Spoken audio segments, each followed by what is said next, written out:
Hi, everyone, and a very warm welcome to all of you to this episode of Mahabharat. This version of Mahabharat is the translated version of Ved Vyas Mahabharat by Kisari Mohan Ganguli, section 2 of the Adi Parva Continued.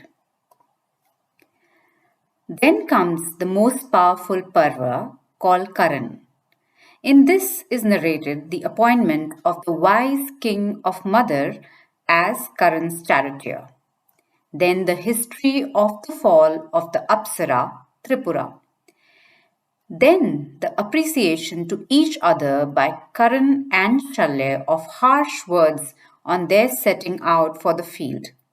Then the story of the swan and the crow recited in insulting allusions.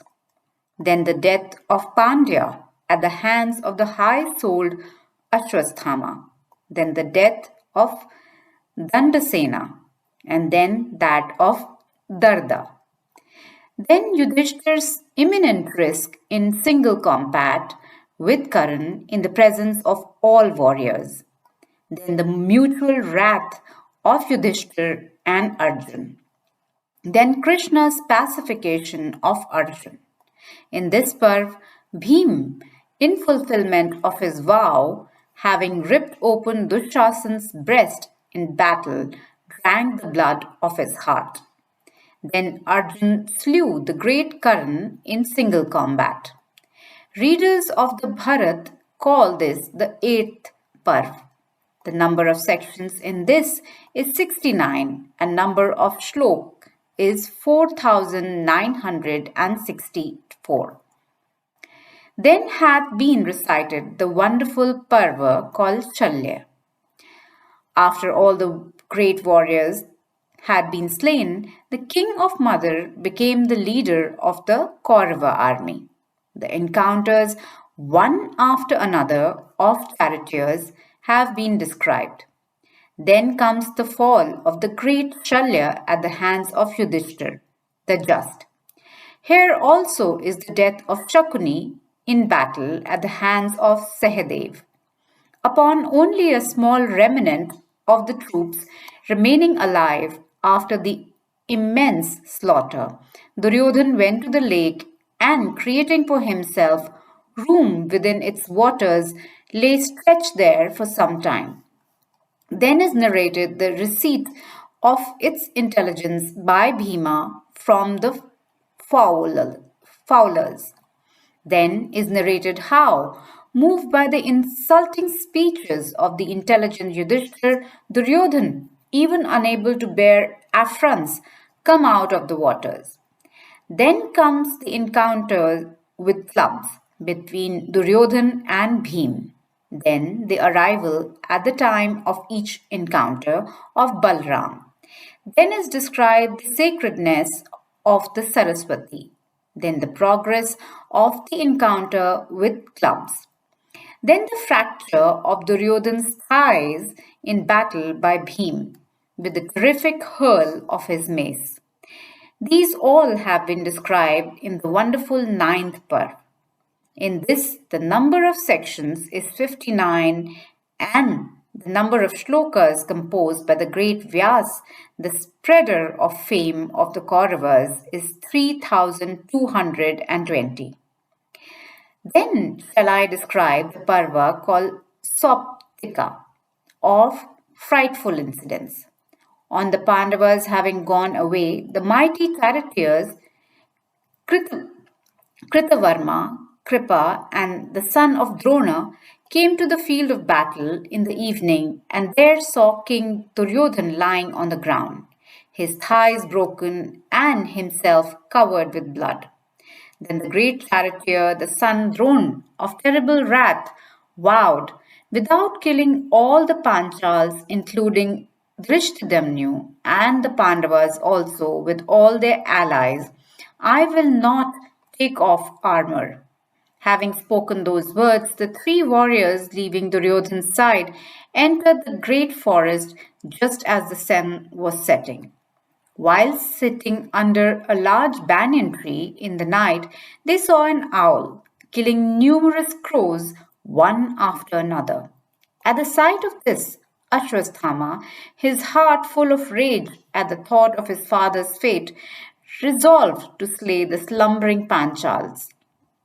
And wending to the gate of the camp, he saw that the Rakshas of a frightful visage, his head reaching to the very heavens, guarding the entrance. And seeing that Rakshas obstructing all his weapons, the son of Drona, speedily pacified by worship by the three-eyed Rudra.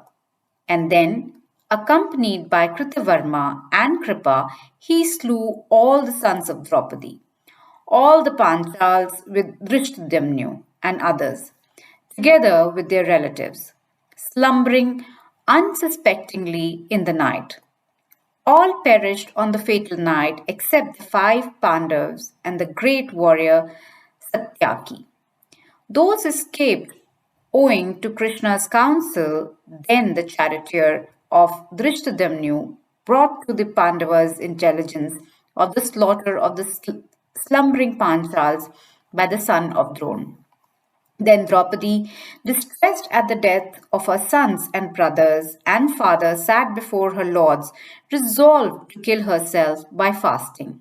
Then Bhima, of terrible prowess, moved by the words of Draupadi, resolved to please her, and speedily, taking up his mace, followed in wrath the son of his preceptor in arms.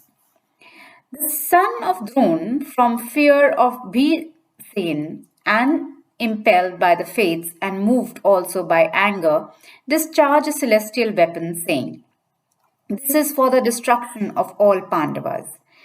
Then Krishna, saying, "This shall not be," neutralized Ashwasthama's speech. Then Arjun neutralized that weapon by one of his own.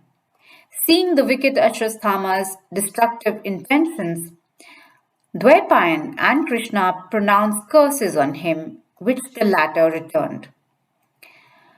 Pandava then deprived the mighty warrior-in-chief Ashwasthama of the jewel on his head and became exceedingly glad and boastful of their success, made a present of it to the sorrowing Draupadi. Thus the 10th Parva, called Soptika, is recited. The great Vyas had composed this in 18 sections. The number of shlokas also composed in this by the great reciter of sacred truths is 870. In this parva has put together by the great rishis the two parvas called Soptika and Aishika.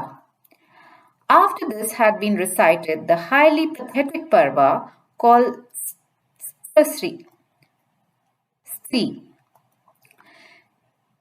Dhritarashtra, of prophetic eye, afflicted at the death of his children and moved by enmity towards Bhim, broke into pieces a statue of hard iron deftly placed before him by Krishna as substitute of Bhim.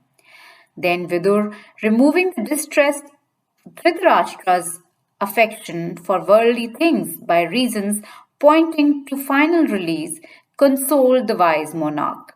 Then had been described the wending of the distressed Dhritarashtra, accompanied by the ladies of his house, to the field of battle of the Kauravas. Here follows the pathetic wailings of the wife of the slain heroes. Then the wrath of Gandhari and Dhritarashtra and their loss of consciousness. Then the Kshatriya ladies saw those heroes, their unreturning sons, brothers, and fathers laying dead on the field. Then the pacification by Krishna of the wrath of Gandhari, distressed at the death of her sons and grandsons. Then the cremation of the bodies of the deceased Rajas with due rites by the monarch Yudhishthir of great wisdom and foremost of all the virtuous men. Then, upon the presentation of waters of the manes of the deceased princess having commenced, the story of Kunti's acknowledgement of Karan as her son, born in secret. Those have all been described by the great Rishi Vyas in the highly pathetic 11th Parv. Its pursual moveth even feeling heart with sorrow, and even draweth tears from the eyes. The number of sections composed is 27. The number of shlokas is 175. 12th is the number cometh, the Shanti Parv, which increaseth the understanding and in which is related the despondency of Yudhishthir on his having slain his fathers, brothers, sons, maternal uncles, and matrimonial relations. In this parva is described how his bed of arrows Bhishma expounded various systems of duties worth the king, study of kings, desirous of knowledge. This parva expounded the duties relatives to emergencies with full indication of time and reason. By understanding these, a person attaineth to consummate knowledge. The mysteries also of final emancipation have been expatiated upon. This is the 12th Parva, the favorite of the wise. It consists of 339 sections and contains 14,732 slokas. Next in order is the excellent Anusanasan Parva. In this is described how Yudhishthir, the king of the Kurus, was reconciled to himself on hearing the exposition of duties by Bhishma, the son of Bhagirathi. This parva treats of the rules in details of dharma and artha, then the rules of charity and its merits, then the qualifications of donis and the supreme right regarding gifts. This parva also describes the ceremonials of the individual duty, the rules of conduct, and the matchless merit of truth. This parva showeth the great merit of Brahmanas and kine, the unraveleth the mysteries of duties in relation to time and place. These are embodied in the excellent parva called Anushasana of various incidents. In this had been described the accession of Bhishma to heaven. This is the 13th Parva which hath laid down accurately the various duties of men. The number of sections in this is 146. The number of shlokas is 8,000. Then comes the 14th Parva, Ashwamedhika. In this is the excellent story of Samavarta and Maruta. Then is described the discovery by the Pandavas of the golden treasuries, and then the birth of Parikshit, who was revived by Krishna after having been burnt by the celestial weapons of Ashwasthama. The battles of Arjun, the son of Pandu, while following the sacrificial horse, let loose with various princes who in wrath seized it. Then is shown the great risk of Arjun in his encounter with Vabhavu Ravana, the son of Chitrangada, by Arjun, the appointed daughter of the chief of Manipura. Then the story of the mongoose during the performance of the horse sacrifice. This is the most wonderful parva called the Ashwamedhika. The number of sections is 103. The number of shlokas composed in this by Vyasa of true knowledge is 3,320. Then comes the 15th parva called the Ashramavasika. In this, Dhritarashtra, abdicating the kingdom and accompanied by Gandhari and Vidur, went to the woods. Seeing this, the virtuous Pritha also, ever engaged in cherishing her superiors, leaving the court of her sons, following the old couple.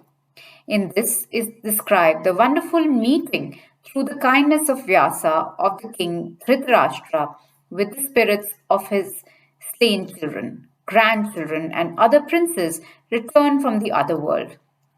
Then the monarch, abandoning his sorrows, acquainted with his wife the highest fruit of his meritorious action. In this parva, Vidur, after having learned on leaned on virtue all his life, attaineth the most meritorious state.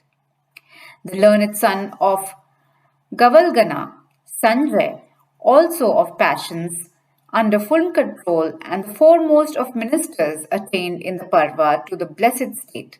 In this, Yudhishthir the just met Narad and heard from him about the extinction of the race of Vrishnis. This is the very wonderful Parva called Ashmavasika. The number of sections in this is 42, and the number of shlok composed by Vyas, cognizant of truth, is 1506. After this, comes the Morchala of painful incidents. In this, loin-hearted heroes of the race of Vrishni, with scars of many a field on their bodies, oppressed with the curse of the Brahmana, while deprived of reason from drink, impelled by the fates, slew each other on the shores of the salt sea with the Iraka grass, which in their hands become invested with the fatal attributes of the thunder. In this, both Balram and Keshav, Krishna, after causing the extermination of their races, their hour having come, themselves did not rise superior to the sways of all destroying time. In this, Arjun, the foremost among men, going to Dwarkavati or Dwarka and seeing the city destitute of the Vrishnis, was much affected and became exceedingly sorry. Then, after the funeral of his maternal uncle Vasudev, the foremost amongst the Yadus, Vrishnis, he saw the heroes of the Yadu race lying stretched in death on the spot where they had been drinking. He then caused the cremation of the bodies of the illustrious Krishna and Balram and of the principal members of the Vrishni race. Then, as he was journeying from Dwarka with the women and children, the old and the decrepit, the remnants of the Yadu race, he was met on the way by heavy calamity. He witnessed also the disgrace of his bow, Gandiva, and the unappropriateness of his celestial weapons. Seeing all this, Arjun became despondent and pursuant to Vyasa's advice, went to Yudhishthir and solicited permission to adopt sannyas mode of life. This is the 16th Parv called the Maushala. The number of this section is 8 and the number of shlokas composed by Vyasa, cognizant of truth, is 320. With this, we come to an end to this episode of Mahabharat and its heroes. Don't forget to like and subscribe. Until next time, this is your host, Madhulika Rajahan, signing off. Stay healthy always. Narayan Narayan.